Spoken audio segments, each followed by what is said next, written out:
Hello students, welcome to UPSC mind game channel. ನಾವು ವೆದರಿಂಗ್ನ ಬಗ್ಗೆ ಡಿಸ್ಕಸ್ ಮಾಡ್ತಾ ಇದ್ವಿ. ಅದರಲ್ಲಿ ಮುಂದಿನ ಭಾಗ chemical weathering.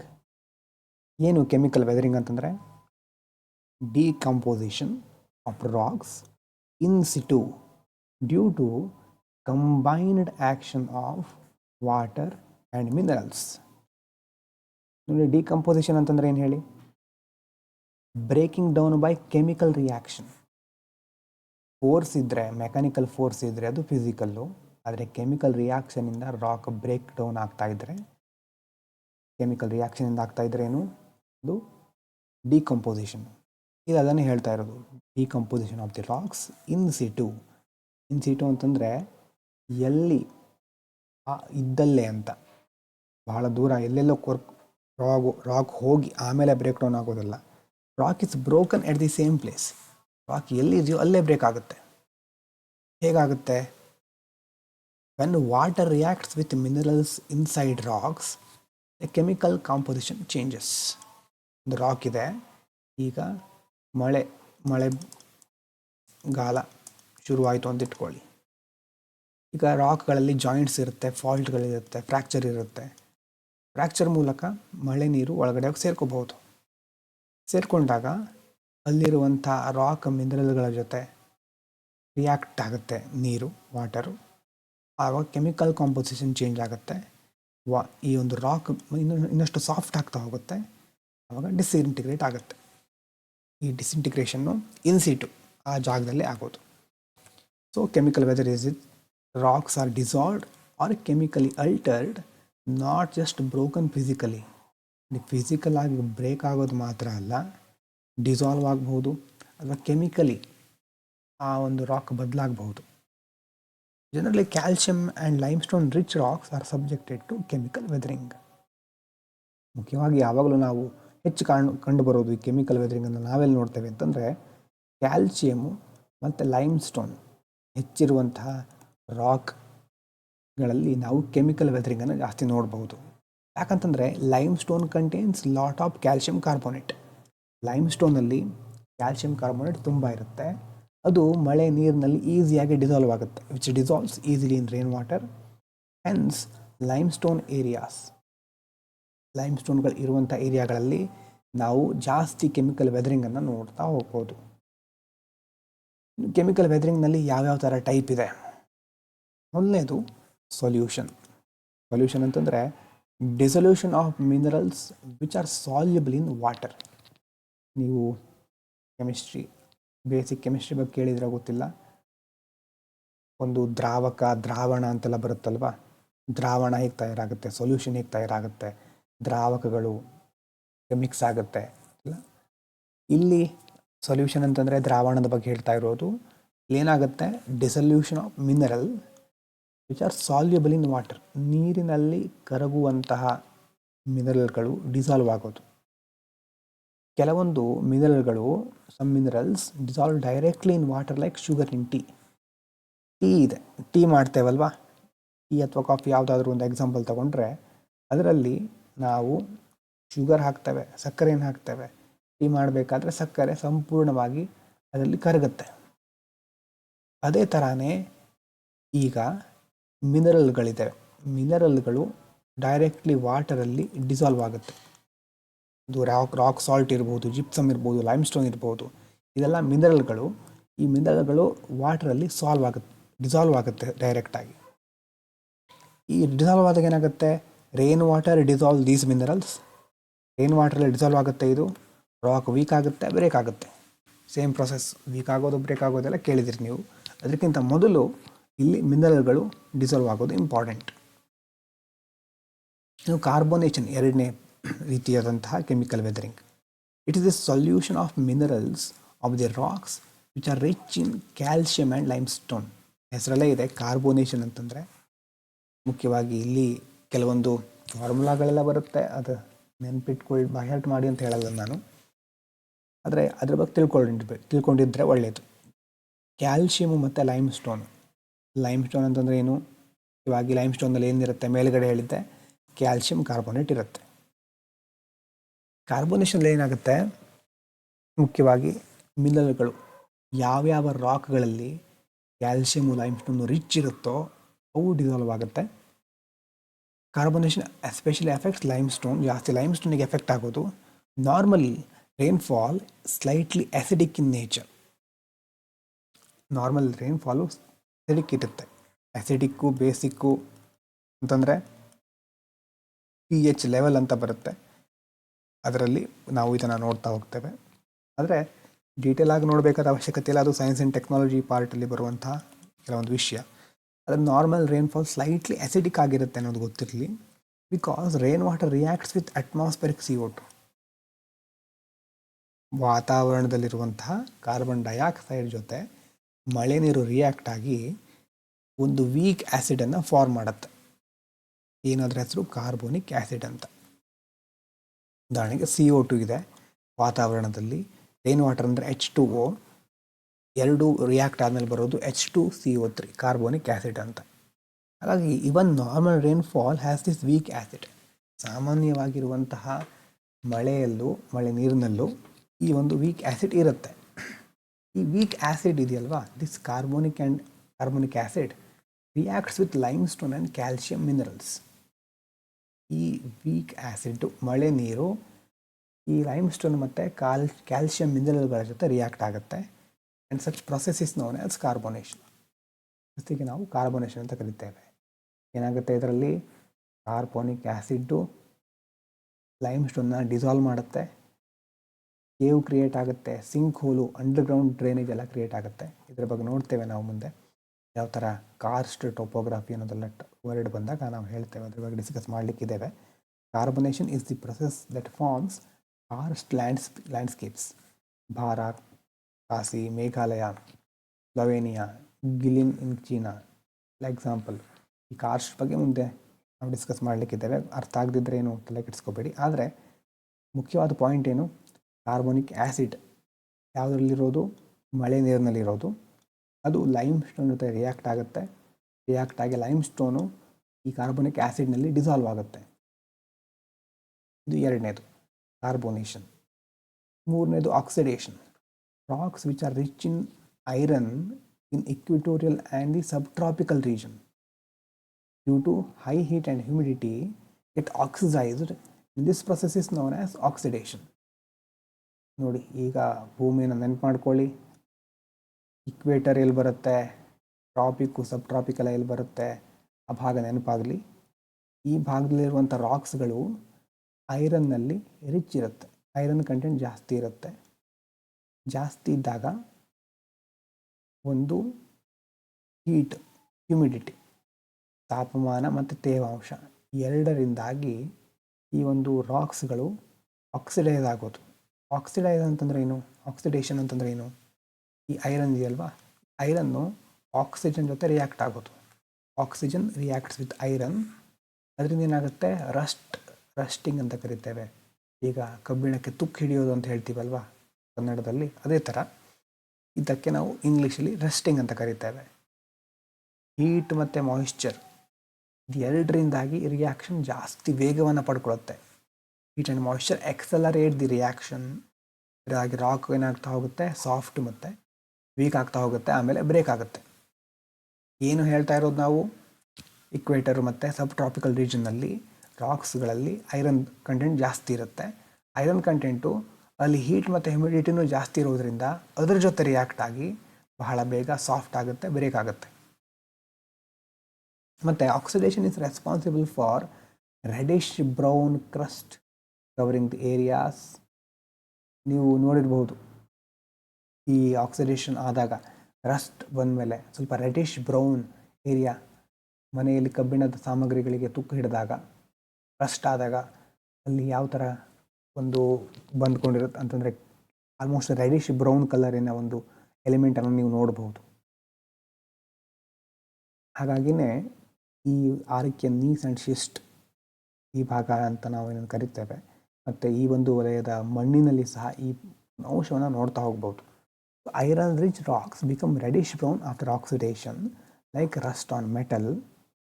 Red soil found in India where archean rocks dominates.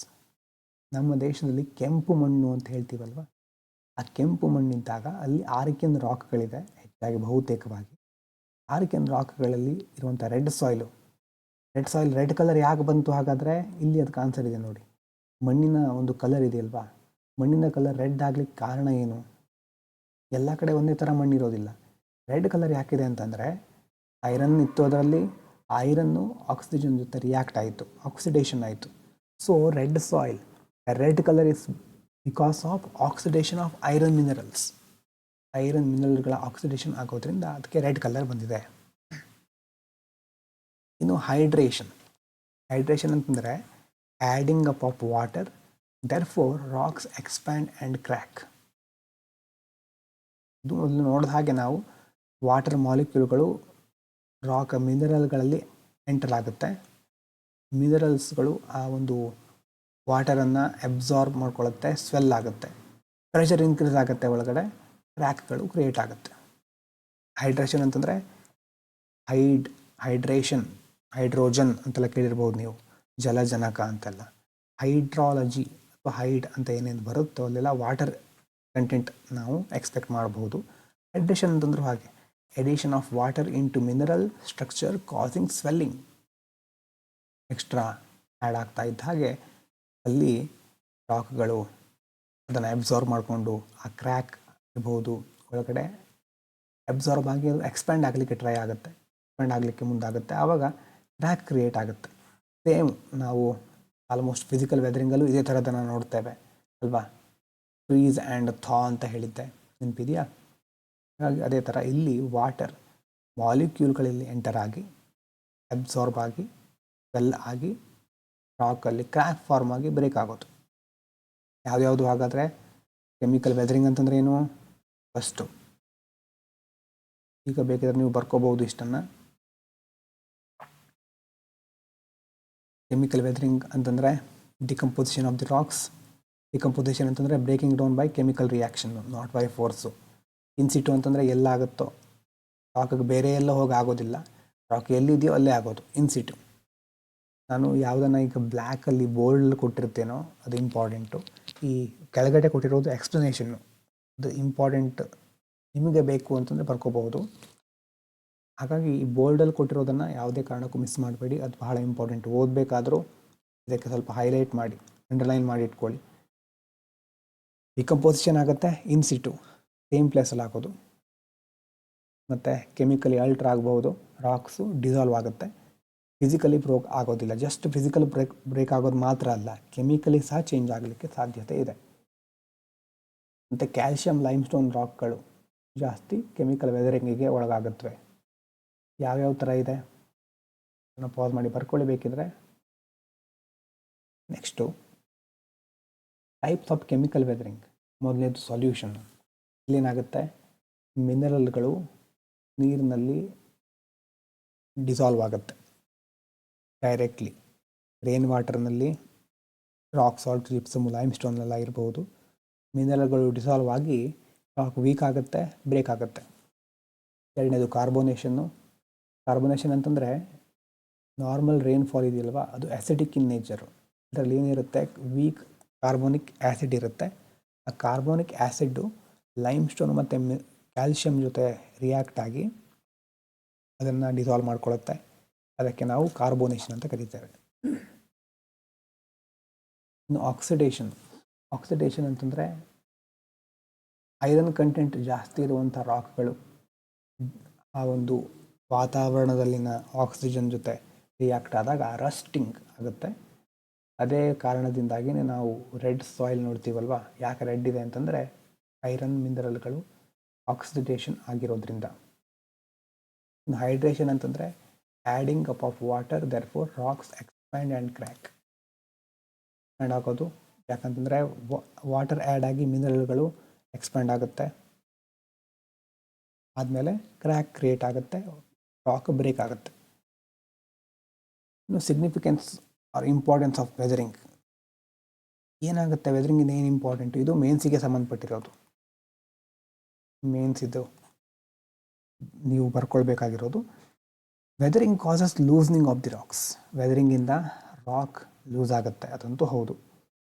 So these rocks are then easily carried by different agents of ಇರೋಷನ್.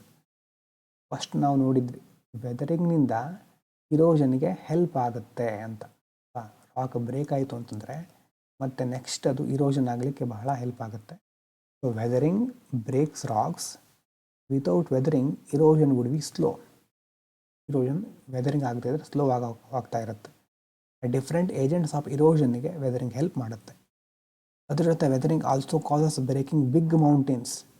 ದೊಡ್ಡ ದೊಡ್ಡ mountains which during any triggering event may cause slope failure and mass movement. ನಾವು ಹೇಳಿದ್ವಿ ಅಲ್ವಾ ಯಾವ ಥರ ಉಂಟಾಗುತ್ತೆ. ಈ ಥರ ವೆದರಿಂಗಲ್ಲಿ ರಾಕ್ ಬ್ರೇಕ್ ಆದರೆ ಈ ಒಂದು ರೀಜನ್ ಲ್ಯಾಂಡ್ ಸ್ಲೈಡ್ ಆಗಬಹುದು, ಮಾಸ್ ಮೂಮೆಂಟ್ ಆಗಬಹುದು. So if rocks are already weakened by weathering, rain, earthquake or water logging can trigger the landslide easily. ಒಂದು ಸಾರಿ ಆಲ್ರೆಡಿ ರಾಕ್ಸ್ ಏನಾಗ್ಬಿಟ್ಟಿದೆ, ವೀಕ್ ಆಗಿಬಿಟ್ಟಿದೆ ವೆದರಿಂಗಿಂದ. ಆವಾಗ ಮಳೆ ಇರಬಹುದು, ಅರ್ಥಕ್ವೇಕು, ವಾಟರ್ ಲಾಗಿಂಗು, ಇದೆಲ್ಲದರಿಂದ ಲ್ಯಾಂಡ್ ಸ್ಲೈಡ್ ಈಸಿಯಾಗಿ ಆಗಬಹುದು. ಅದಕ್ಕೆ ಸಹ ಕಾರಣ ಆಗಿರುತ್ತೆ ವೆದರಿಂಗು. ಇನ್ನು ಸಾಯಿಲ್ ಫಾರ್ಮೇಷನ್. ವೆದರಿಂಗ್ ಏನು ಮಾಡುತ್ತೆ, ಟಾಪ್ ಲೇಯರ್ ಆಫ್ ಸಾಯಿಲನ್ನು, ಭೂಮಿ ಹೀಗಿದೆ ಅಂತಂದರೆ ಮೇಲ್ಗಡೆ top layer of the soil ಇದೆ, ಅದನ್ನು ವೆದರಿಂಗ್ ಬ್ರೇಕ್ ಮಾಡುತ್ತೆ ಇವಾಗ. ಯಾಕಂದರೆ ರಾಕನ್ನು ಬ್ರೇಕ್ ಮಾಡಿ ಅಲ್ಲಿ ಡಿಫ್ರೆಂಟ್ ಫಾರ್ಮೇಷನ್ನ ಕ್ರಿಯೇಟ್ ಮಾಡುತ್ತೆ, ಡಿಕಂಪೋಸಿಷನ್ ಮಾಡುತ್ತೆ. ಹಾಗಾಗಿ ಆ ಮೇಲ್ಗಡೆ ಇರುವಂತಹ ಸಾಯಿಲ್ ಫಾರ್ಮ್ ಆಗಲಿಕ್ಕೆ ವೆದರಿಂಗಿನ ಪಾತ್ರ ಬಹಳ ಮಹತ್ವದ್ದು.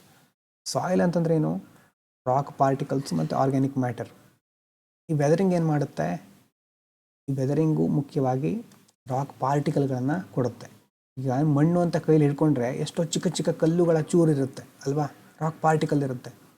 ಹಾಗಾಗಿ ಆ ರಾಕ್ ಪಾರ್ಟಿಕಲ್ ಕ್ರಿಯೇಟ್ ಆಗಿರೋದು ವೆದರಿಂಗ್ನಿಂದ.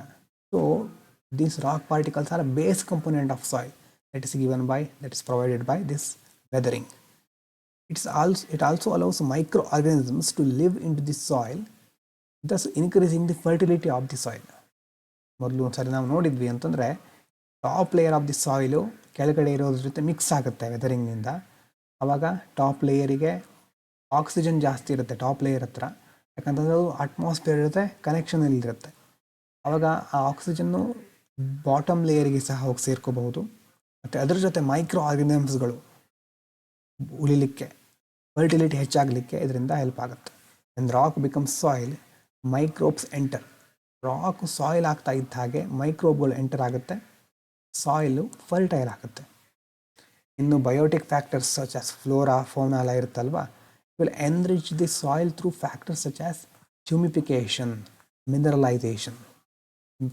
ಮಿನರಲೈಸೇಷನ್ ಅಂತಂದರೆ ಈಗ ಪ್ರಾಣಿಗಳ ವೇಸ್ಟ್ ಎಕ್ಸ್ಕ್ರೀಟ ಅಂತ ಹೇಳ್ತೇವೆ, ಅದರಿಂದಾಗಿ ಹ್ಯೂಮಸ್ ಇರುತ್ತೆ, ಅದರಲ್ಲಿ ಆರ್ಗ್ಯಾನಿಕ್ ಮ್ಯಾಟರ್ ಇರುತ್ತೆ. ಪ್ಲ್ಯಾಂಟಿಂದ ಹ್ಯೂಮಸ್ ಆ್ಯಡ್ ಆದರೆ ಮಿನರಲ್ಗಳು ಮತ್ತೆ ಆ್ಯಡ್ ಆದಾಗ ಅದು ಫರ್ಟೈಲ್ ಸಾಯಿಲ್ ಆಗುತ್ತೆ. ಹ್ಯೂಮಸ್ಸು ಮತ್ತು ಮಿನರಲ್ಲು ಎರಡರಿಂದಾಗಿ ಒಂದು ಬಯೋಟಿಕ್ ಫ್ಯಾಕ್ಟರ್ ಅಂತ ಹೇಳ್ಬೋದು ಇದನ್ನಲ್ವಾ, ಫ್ಲೋರಾ ಮತ್ತು ಫೌನಾ ಎರಡರಿಂದ ಹ್ಯೂಮಸ್ಸು ಮತ್ತು ಮಿನರಲ್ಗಳು ಆ್ಯಡ್ ಆಗುತ್ತೆ. ರಾಕ್ ಬ್ರೇಕ್ ಆಗಿ ಆ ಸಾಯಿಲು ರಿಚ್ ಆಗ್ತಾ ಹೋಗುತ್ತೆ. The weathered materials are deposited in different places depending upon the type of mineral as well as type of weathering. ಈ ವೆದರ್ಡ್ ಮಟೀರಿಯಲ್ ರಾಕ್ ಬ್ರೇಕ್ ಆದಮೇಲೆ ಆ ಮಟೀರಿಯಲ್ಲು ಎಲ್ಲಿ ಹೋಗಿ ಸೇರಿಕೊಳ್ಳುತ್ತೆ ಅಥವಾ ಎಲ್ಲಿದೆ ಅದು ಅನ್ನೋದೆಲ್ಲ ಡಿಪೆಂಡ್ ಆಗಿರೋದು ಯಾವುದ್ರ ಮೇಲೆ, ಯಾವ ಥರ ಮಿನರಲ್ಲು ಮತ್ತು ಯಾವ ಥರ ವೆದರಿಂಗ್ ಆಗಿದೆ ಅಂತ. So weathered minerals get transported, deposit elsewhere. ಉದಾಹರಣೆಗೆ calcium carbonate from rocks is dissolved and deposited in high concentration. This makes mineral exploitation commercially viable. ಅಂತಂದ್ರೆ ಏನು, ಕ್ಯಾಲ್ಶಿಯಂ ಕಾರ್ಬೋನೇಟ್ ಆವಾಗ ನೋಡಿದ್ವಿ ಮಳೆ ನೀರಿನಿಂದ ಡಿಸಾಲ್ವ್ ಆಗೋದು ಅಲ್ವಾ. ಡಿಸಾಲ್ವ್ ಆದಮೇಲೆ ಅದು ಹೈ ಕಾನ್ಸಂಟ್ರೇಷನಲ್ಲಿ ಡಿಪಾಸಿಟ್ ಆಗಿರುತ್ತೆ. ಅದಾದಮೇಲೆ ಆ ಮಿನರಲ್ಗಳನ್ನು ಎಕ್ಸ್ಪ್ಲಾಯ್ಟ್ ಮಾಡ್ತಾರೆ ಕಮರ್ಷಿಯಲಿ. ಮಿನರಲ್ಗಳನ್ನು ಅಕ್ಯುಮುಲೇಟ್ ಮಾಡಿದಾಗ ಮೈನಿಂಗು ಪ್ರಾಫಿಟೇಬಲ್ ಆಗ್ತಾ ಹೋಗುತ್ತೆ. Due to process of weathering and erosion, sands in Kerala are extremely rich in thorium. They are known as monazite sand. Important ಇದು. ವೆದರಿಂಗಿಂದ ಮತ್ತು ಇರೋಷನ್ನಿಂದಾಗಿ ಕೇರಳದಲ್ಲಿರುವಂಥ ಸ್ಯಾಂಡ್ಸ್ಗಳು ಥೋರಿಯಂನಲ್ಲಿ ರಿಚ್ ಇವೆ. ಮೊನಾಸೈಟ್ ಸ್ಯಾಂಡ್ ಅಂತಂದರೆ ಕೇರಳ ಕೋಸ್ಟ್ನಲ್ಲಿರೋದು, ನ್ಯೂಕ್ಲಿಯರ್ ಇಂಡಸ್ಟ್ರಿಗೆ ಯೂಸ್ ಮಾಡ್ತಾರೆ ಥೋರಿಯಂ ಡೆಪಾಸಿಟ್ಗಳಿರೋದ್ರಿಂದ. ಪಾಸಿಬಲಿ ಡ್ಯೂ ಟು ಯಾವುದರಿಂದ ಆಗಿರ್ಬೋದು, ಇದು ವೆದರಿಂಗು, ಟ್ರಾನ್ಸ್ಪೋರ್ಟು, ಡೆಪಾಸಿಷನ್, ಇದೆಲ್ಲದರಿಂದ ಆಗಿರ್ಬೋದು. essential macronutrients such as potassium, iron, calcium, magnesium are added to the soil.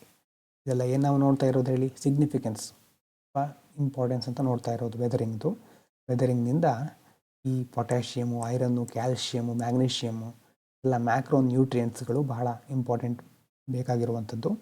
ಹಾಗೆ ವೆದರಿಂಗ್ ಇದನ್ನೆಲ್ಲ ರಿಲೀಸ್ ಮಾಡುತ್ತೆ, ಈ ಒಂದು ಮಿನರಲ್ಗಳು ಸಾಯಿಲಿಗೆ ಎಂಟರ್ ಆಗುತ್ತೆ.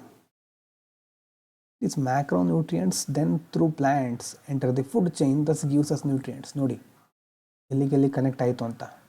ವೆದರಿಂಗ್ನಿಂದ ಈ ಮ್ಯಾಕ್ರೋನ್ಯೂಟ್ರಿಯೆಂಟ್ಸ್ಗಳು ಸಾಯಿಲಲ್ಲಿ ಸೇರ್ಕೊಳ್ತು.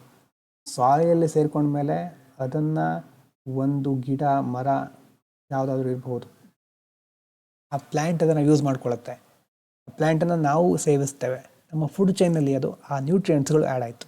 So nutrients rich humans because weathering made them available to plants.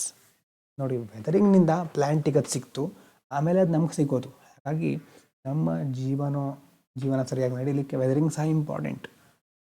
So weathering indirectly influences nutrition, food security. ಒಂದು ವಿಭಾಗದಲ್ಲಿ, ಒಂದು ಪ್ರದೇಶದಲ್ಲಿ ಯಾವ್ಯಾವ ಥರ ವೆದರಿಂಗ್ ಆಗ್ತಾ ಇದೆ ಅನ್ನೋದ್ರ ಮೇಲೆ ಸಹ ನಮ್ಮ ಫುಡ್ ಸೆಕ್ಯೂರಿಟಿಗೆ ಇಂಡೈರೆಕ್ಟಾಗಿ ಲಿಂಕ್ ಆಗುತ್ತೆ, ಅದು ನ್ಯೂಟ್ರಿಷನ್ಗೆ ಲಿಂಕ್ ಆಗುತ್ತೆ. Weathering helps in breaking of the solid rocks and thus increases permeability of the rocks. Permeability ಅಂತಂದರೆ ಅದು ಅದರಲ್ಲಿ ನಾವು ಹೇಳ್ಬೋದು ಅಂತ ನೀರನ್ನು ಪಾಸ್ ಮಾಡುವಂಥದ್ದು. Ability of rocks to allow water to pass. ಕೆಲವೊಂದು ರಾಕ್ಗಳಲ್ಲಿ ನೀರು ಹೀರಿಕೆ ಆಗಿ ವಾಪಸ್ ಹೋಗುತ್ತೆ ಅಲ್ವಾ, ನೀರು ಹೀರ್ಕೊಂಡು ಬಿಡುವಂಥ ಸಾಮರ್ಥ್ಯ ಇರುತ್ತೆ, ಪರ್ಮಿಯಬಿಲಿಟಿ ಅಂತ ಕರಿತೇವೆ. Ability of rocks to allow water to pass. ಇಲ್ಲೇನು ಹೇಳ್ತಾ ಇದ್ದಾರೆ, ಸಾಲಿಡ್ ರಾಕ್ಸ್ಗಳನ್ನು ಬ್ರೇಕ್ ಮಾಡೋದ್ರ ಮೂಲಕ ಅದರ ಪರ್ಮಿಯಾಬಿಲಿಟಿ ಜಾಸ್ತಿ ಆಗ್ತಾ ಹೋಗುತ್ತೆ. ಯಾಕೆ ಹೇಳಿ, ವೆದರಿಂಗ್ ಅಂತಂದ್ರೆ ಏನು, ಕ್ರ್ಯಾಕ್ ಆಗೋದು. ಕ್ರ್ಯಾಕ್ನಲ್ಲಿ ಏನು ಎಂಟ್ರ್ ಆಗುತ್ತೆ, ವಾಟರ್ ಎಂಟ್ರ್ ಆಗುತ್ತೆ. ವಾಟರ್ ಎಂಟ್ರ್ ಆದಮೇಲೆ ಪರ್ಮಿಯಾಬಿಲಿಟಿ ಜಾಸ್ತಿ ಇದ್ದರೆ ನೀರನ್ನು ತನ್ನ ಮೂಲಕ ಹಾದು ಹೋಗಿಸುವಂಥ ಗುಣ. ಆ ಥರ ಪರ್ಮಿಯಾಬಿಲಿಟಿ ಇದ್ದರೆ ರಾಕ್ನಿಂದಾಗಿ ನೀರು ಎಂಟರ್ ಆಗಿ, ಕ್ರ್ಯಾಕ್ನಿಂದ ಎಂಟರ್ ಆಗಿ ಅದು ಆಮೇಲೆ ಹೋಗಿ ಸೇರೋದೆಲ್ಲಿಗೆ, ಗ್ರೌಂಡಿಗೆ. ಒಂದು ರಾಕ್ ಇದೆ, ರಾಕ್ನ ಕ್ರ್ಯಾಕ್ ಇದೆ, ಆ ಕ್ರ್ಯಾಕ್ನಲ್ಲಿ ನೀರು ಬಂದು ಸೇರಿಕೊಳ್ತು, ಆಮೇಲೆ ಈ ರಾಕು ಅದನ್ನು ತನ್ನ ಮೂಲಕ ಹಾದು ಹೋಗಲಿಕ್ಕೆ ಅವಕಾಶ ಮಾಡಿಕೊಡುತ್ತೆ. ವಾಟರ್ ಹೋಗಿ ಸೇರಿಕೊಳ್ಳೋದು ಆಮೇಲೆ ಗ್ರೌಂಡ್ ವಾಟರ್ ರೀಚಾರ್ಜ್ ಆಗುತ್ತೆ ಆವಾಗ. So rain water on surface run of will enter through cracks and Dus help in recharge of ground water. ಉದಾಹರಣೆಗೆ, ದೊಡ್ಡ ಪ್ರದೇಶದಲ್ಲಿ ಮಳೆ ಬರ್ತಾ ಇದೆ, ಮಳೆ ಬಂದಾಗ ಕೆಳಗಡೆ ಬಂಡೆಗಳಿದೆ, ಆ ಬಂಡೆಯಲ್ಲಿ ಕೆಲವೊಂದು ಕ್ರ್ಯಾಕ್ಗಳಿದೆ, ಮಳೆಯ ನೀರು ಕ್ರ್ಯಾಕ್ನ ಮೂಲಕ ಹೋಯಿತು, ಈ ಒಂದು ರಾಕ್ ಅದನ್ನು ತನ್ನ ಮೂಲಕ ಹಾದು ಹೋಗ್ಲಿಕ್ಕೆ ಬಿಡ್ತು, ಅದಾದಮೇಲೆ ಕೆಳಗಡೆ ಹೋಗಿ ಭೂಮಿಗೆ ಸೇರಿಕೊಳ್ಳುತ್ತೆ. ಅದರಿಂದಾಗಿ ಏನಾಗುತ್ತೆ, ಗ್ರೌಂಡ್ ವಾಟರ್ ಇನ್ಕ್ರೀಸ್ ಆಗುತ್ತೆ. ರಾಕ್ಗಳು ಅಥವಾ ಅದರಲ್ಲಿ ಕ್ರ್ಯಾಕ್ಗಳು ಇಲ್ಲಿ ಪೈಪಿನ ಥರ ವರ್ಕ್ ಆಗ್ತಾ ಇದೆ ಅಲ್ವಾ, ರೇನ್ ವಾಟರ್ನ ಅಂಡರ್ಗ್ರೌಂಡಲ್ಲಿ ಸ್ಟೋರ್ ಮಾಡಲಿಕ್ಕೆ ಹೆಲ್ಪ್ ಮಾಡ್ತಾ ಇದೆ. ಆವಾಗ ಗ್ರೌಂಡ್ ವಾಟರ್ ಇನ್ಕ್ರೀಸ್ ಆಗುತ್ತೆ. ಬಹಳ ಇಂಪಾರ್ಟೆಂಟ್ ಇದು. ಹಾಗೆ ಇದಿಷ್ಟನ್ನು ನೀವು ಬರೆದಿಟ್ಕೋಬಹುದು. ಇದು ಪ್ರಿಲಿಮ್ಸಿಗಲ್ಲ, ಮೇನ್ಸಿಗೆ ಇಂಪಾರ್ಟೆಂಟು. ಈ ಒಂದು ಸಿಗ್ನಿಫಿಕೆನ್ಸ್ ಅಂತ ಹೇಳಿದ್ನಲ್ವಾ, ಈಗ ಒಂದು ಸರಿ ಪ್ರಿಲಿಮ್ಸ್ ಮುಗಿದ್ಮೇಲೆ ಮತ್ತೆ ಇದನ್ನು ಡಿಸ್ಕಸ್ ಮಾಡ್ತೀವಿ ನಾವು. ಇಂಪಾರ್ಟೆಂಟ್ ಯಾವುದಾದ್ರೂ ರಿಪೀಟ್ ಆಗಿದ್ರೆ ಕ್ವಶನ್ನು ಇಷ್ಟನ್ನು ಬರ್ಕೋಬಹುದು. ಪಾಸ್ ಮಾಡಿ PDF ಟೆಲಿಗ್ರಾಮ್ನಲ್ಲಿ ಹಾಕಿರ್ತೇನೆ. ಮತ್ತು ಈಗ ನಾವು ಜಾಸ್ತಿ ನೋಡ್ತಾ ಇರೋದು ಅಂದರೆ ಚಿಕ್ಕ ವೀಡಿಯೋಗಳು, ಅರ್ಧ ಗಂಟೆ ಒಳಗಡೆ ವೀಡಿಯೋ ಇರುತ್ತೆ. ಈಗ ಬರ್ಕೊಂಡು 5 ನಿಮಿಷ ಬ್ರೇಕ್ ತೊಗೊಳ್ಳಿ, ಮುಂದಿನ ವೀಡಿಯೋ ಅಪ್ಲೋಡ್ ಆಗಿದ್ರೆ ಅದನ್ನು ನೋಡಿ. ಈಗ ನನಗೆ ಸಮಯ ಸಿಕ್ಕಿದಾಗ ನಾನು ವೀಡಿಯೋ ಮಾಡ್ತಾ ಇರ್ತೇನೆ, ಅಪ್ಲೋಡ್ ಮಾಡ್ತಾ ಇರ್ತೇನೆ. ಓಕೆನಾ, ಇಷ್ಟು ಬರ್ಕೊಂಡ್ರೆ ನೆಕ್ಸ್ಟ್ ಇದು ಸಾಯಿಲ್ ಫಾರ್ಮೇಷನ್, ಇದಾದಮೇಲೆ ಮೂರನೇದು ಇದು ವೆದರ್ಡ್ ಮಟೀರಿಯಲ್ಸ್, ನೆಕ್ಸ್ಟು ಕೆಳಗಡೆ ಇದು. ಪಾಸ್ ಮಾಡಿ ಬರ್ಕೊಳ್ಳಿ. Thank you so much.